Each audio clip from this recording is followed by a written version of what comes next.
నా ప్రియమైన బిడ్డా, ఆగు. ఒక్క క్షణం అన్నీ వదిలై. చేతిలో ఉన్నది, మనస్సులో ఉన్నది, భయంలో ఉన్నది ఇప్పుడు నా స్వరాన్ని మాత్రమే విను. నీకు వచ్చిన ఈ సందేశం సాధారణమైనది కాదు. ఇది యాదృచ్ఛికం కాదు. ఇది వినోదం కాదు. ఇది ఏమాత్రం సాధారణంగా ప్రవహించే మాటలు కావు. ఇది నిన్ను వెతుక్కుంటూ వచ్చింది. నా ప్రియమైన బిడ్డా, ఆత్మ పిలిచినప్పుడు, మనసు అలసిపోయినప్పుడు అప్పుడే నేను మాట్లాడుతాను. ఈరోజు నేను మాట్లాడుతున్నాను. నీ తల్లి కాళీని. నీకు తెలుసు బిడ్డా, నీవు బయటనుండి శాంతంగా కనిపిస్తావు, కాని లోపల చాలా శబ్దముంది. భవిష్యత్తు గురించి ఆందోళన, గతం భారం, అన్నీ సరిగ్గా జరుగుతాయా అనే భయం. నా ప్రియమైన బిడ్డా, అన్నీ సరిగ్గా ఉంటే నీవిక్కడికి రావు. నీవిక్కడికి వచ్చావంటే అర్థం చేసుకో, ఇక అన్నీ సరిగ్గా జరగబోతున్నాయి. నీకు ఏ పాటమాటలూ చెప్పను. ఈరోజు నీ జీవితంలో రాబోయే తిరుగుమలుపును చెబుతాను. నా ప్రియమైన బిడ్డా, నీవు చాలా కాలంగా నిన్ను నీవు నిరూపించుకోవడంలో, ఇతరులను, పరిస్థితులను, సమయాన్ని నిరూపించుకోవడంలో గడిపావు. ఇప్పుడు నీతో చెబుతున్నాను, నిరూపణ సమయం ముగిసింది. ఇక స్వీకరించడం సమయం వచ్చింది. స్వీకరించడం వల్ల నీవు అలసిపోయావు. స్వీకరించడం వల్ల నీవు ఒంటరిగా పోరాడావు. స్వీకరించడం వల్ల నీవు ఆశను వదులుకోలేదు. ఈ స్వీకారమే నీ అతిపెద్ద శక్తిగా మారబోతోంది. నా ప్రియమైన బిడ్డా, నీ జీవితంలో వచ్చిన అడ్డంకులు నిన్ను ఆపడానికి కాదు, నిన్ను నెమ్మదిగా చేయడానికి వచ్చాయి. తద్వారా నీవు విరిగిపోకుండా ఉండాలని. నీకు త్వరగా అన్నీ దొరికితే నీవు తట్టుకోలేకపోయేవాడివి. అందుకే నీకు సమయమిచ్చాను, అనుభవమిచ్చాను, మౌనంలో బోధించాను. ఇప్పుడు విను, రాబోయే కొత్తకాలం శబ్దంతో రాదు, శాంతితో వస్తుంది. నీకు అనిపిస్తుంది, విషయాలు తమంతట తామే నెమ్మదిగా సరిచేసుకుంటున్నాయి. బలవంతం చెయ్యకుండా, ఏడవకుండా, వేడుకోకుండా. నా ప్రియమైన బిడ్డా, ఇక నీకు అర్థమవుతుంది, నిజమైన విజయం లోపలే ఉంటుంది. ఇతరుల అభిప్రాయాల నుండి విముక్తి పొందినప్పుడే నీ నిర్ణయాల్లో బలం వస్తుంది. కొత్తకాలం నీకు ఇలా బోధిస్తుంది, ప్రతి ప్రశ్నకు తక్షణమే సమాధానం రాదు, కాని ప్రతి సరైన ప్రశ్న నీ ఆత్మను శుద్ధి చేస్తుంది. నా ప్రియమైన బిడ్డా, నీవు జీవితం గురించి కొన్నిసార్లు అపరాధ భావనలో పడతావు. అలా చెయ్యకూడదు, ఇలా చేసి ఉంటే అని. ఈరోజు నిన్ను విముక్తి చేస్తున్నాను. జరిగినది పాఠం, జరగనిది రక్షణ. నీకు రానిది నీది కాదు. నా ప్రియమైన బిడ్డా, ఇక నీ జీవితంలో కొత్త తలుపులు తెరుచుకుంటాయి. కాని గుర్తుంచుకో, ప్రతి తెరిచిన తలుపు నీది కాదు. కొత్తకాలం నీకు ఎంచుకోవడం నేర్పుతుంది. ఎక్కడ ఆగాలి, ఎక్కడ ముందుకు వెళ్ళాలి. నీవు సరిగ్గా ఎంచుకున్నప్పుడు నేను నీతో నిలబడతాను. నా ప్రియమైన బిడ్డా, ఇప్పుడు ధనం గురించి చెబుతాను. జాగ్రత్తగా విను. ధనం ఆశతో రాదు, ధనం సిద్ధంగా ఉన్నప్పుడు వస్తుంది.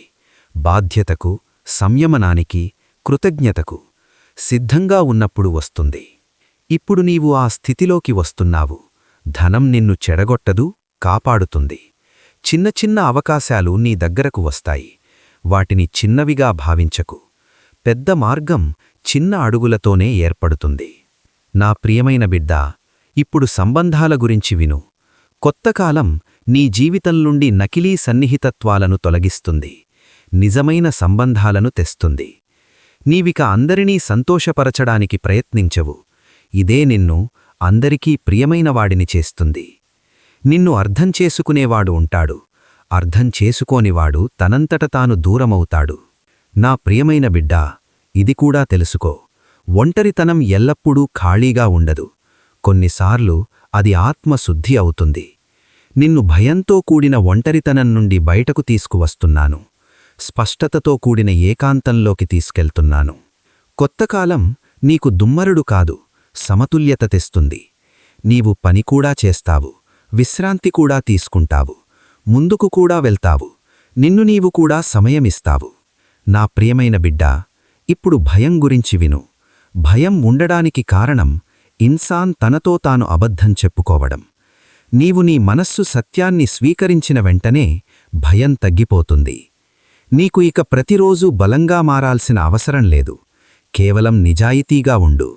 నా ప్రియమైన బిడ్డా, ఈ సందేశం నీకోసమే వచ్చింది.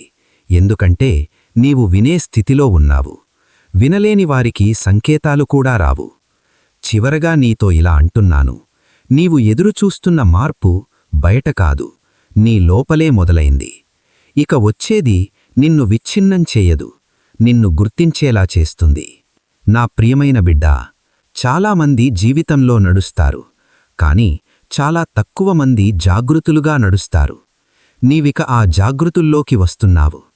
కేవలం జీవించడం కాదు, అర్థం చేసుకుంటూ జీవించడం. నేను నీకు ఈరోజు ఇలా చెబుతున్నాను. నీ లోపల ఒక కొత్త పరివర్తన మొదలైంది. ఇది బయటకు కనిపించదు, కాని ఈ పరివర్తనే నీ భాగ్య దిశను మారుస్తుంది. నా ప్రియమైన బిడ్డా, ఇక నీవు ఆ స్థితిలోకి ప్రవేశిస్తున్నావు.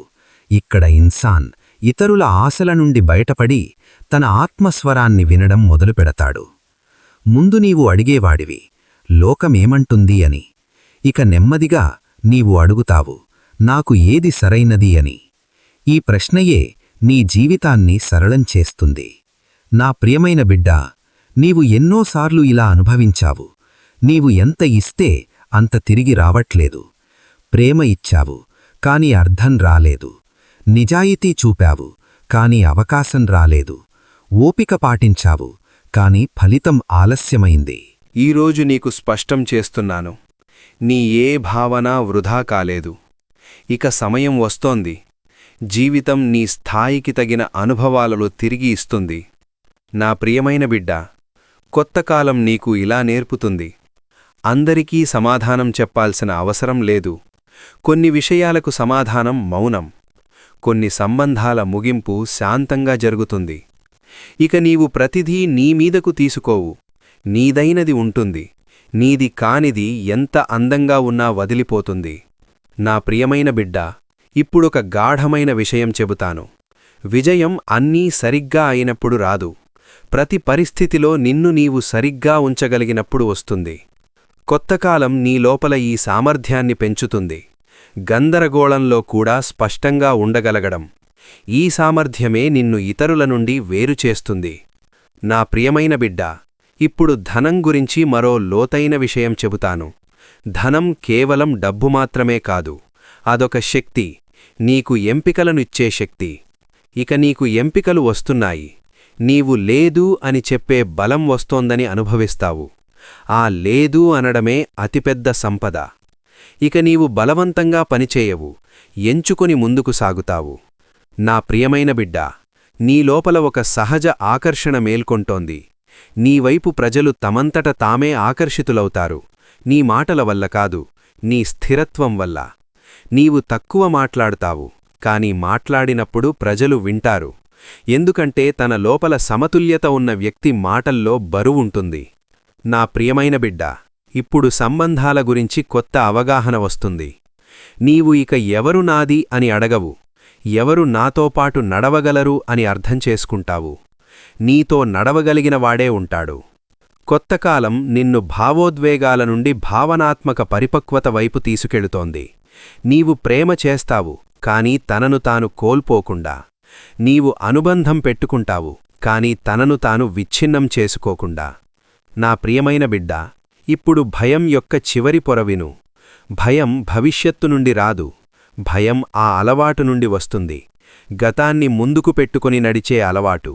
ఇక నీవు వెనక్కి చూసి ముందుకు నడవవు, ముందుకు చూసి ముందుకు సాగుతావు. ఈ మార్పే నీ లోపల ఆత్మవిశ్వాసాన్ని పుట్టిస్తుంది. కొత్తకాలం నిన్ను తొందరపెట్టదు, సరైన సమయాన్ని నేర్పుతుంది. ఇప్పుడు నీకర్థమవుతుంది, ప్రతి విత్తనం తక్షణమే ఫలమివ్వదు, కాని సరైన విత్తనం ఎన్నటికీ ఖాళీగా పోదు. నీవు చేస్తున్నదంతా ఇప్పుడు వేరుపట్టింది. ఫలాలు కనిపించడానికి సమయం పట్టవచ్చు, కాని ప్రక్రియ మొదలయ్యింది. నా ప్రియమైన బిడ్డా, ఇప్పుడు నీ జీవితాన్ని ఎలా తేలిక చేసుకోవాలో చెబుతాను. తక్కువ పోలికలు, తక్కువ ఫిర్యాదులు, తక్కువ వివరణలు, ఎక్కువ స్వీకరణ, ఓపిక, ఆత్మగౌరవం. నీవు నిన్ను నీవు గౌరవించడం మొదలెట్టిన వెంటనే లోకం నీతో స్వయంగా మారిపోతుంది. నా ప్రియమైన బిడ్డా, ఇప్పుడు అర్థం చేసుకో, ఈ సమయం నీ లోపలి స్వరాన్ని స్పష్టం చేసే సమయం. నీవు ఎంత శాంతంగా ఉంటావో అంత సరిగ్గా వింటావు. ఎంత సరిగ్గా వింటావో అంత తక్కువ భ్రమలు పడతావు. నీవు సరైన ఎంపిక చేసిన ప్రతి క్షణంలో నేను నీతోనే ఉంటాను, అది కష్టమైనా సరే.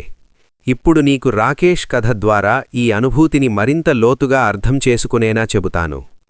రాకేష్ గొప్ప వ్యక్తి కాదు. అతని దగ్గర ఎక్కువ డబ్బు లేదు, పెద్ద ఉద్యోగం లేదు, ప్రత్యేక గుర్తింపు లేదు. అతను నీలాంటి సాధారణ మనిషే. కాని అతని అతిపెద్ద సమస్య ఏమిటంటే లోపల బాగా విరిగిపోయాడు, కాని బయట అందరికీ బలంగా కనిపించాలని ప్రయత్నించేవాడు. రోజూ ఉదయం లేచి ఉద్యోగానికి వెళ్లేవాడు, ప్రజలతో నవ్వుతూ మాట్లాడేవాడు. కాని రాత్రి ఒంటరిగా ఉన్నప్పుడు ఒకే ప్రశ్న మనసులో తిరిగేది: నా జీవితం ఇంతేనా? నా ప్రియమైన బిడ్డా, రాకేష్ కష్టపడేవాడు, కాని ఆ కష్టానికి దిశ లేదు. నిజాయితీగా ఉండేవాడు, కాని ఆ నిజాయితీ అతన్ని అలసిస్తోంది. ఓపిక ఉండేది, కాని ఫలితం కనిపించడం లేదు. ఎన్నోసార్లు అనుకున్నాడు, తప్పు మార్గం ఎందుకు ఎంచుకోకూడదు? అందరూ అలాగే చేస్తున్నారు కదా. కాని ప్రతిసారీ లోపలి నుండి ఒక స్వరం వచ్చేది: లేదు, ఇది నీవు కాదు.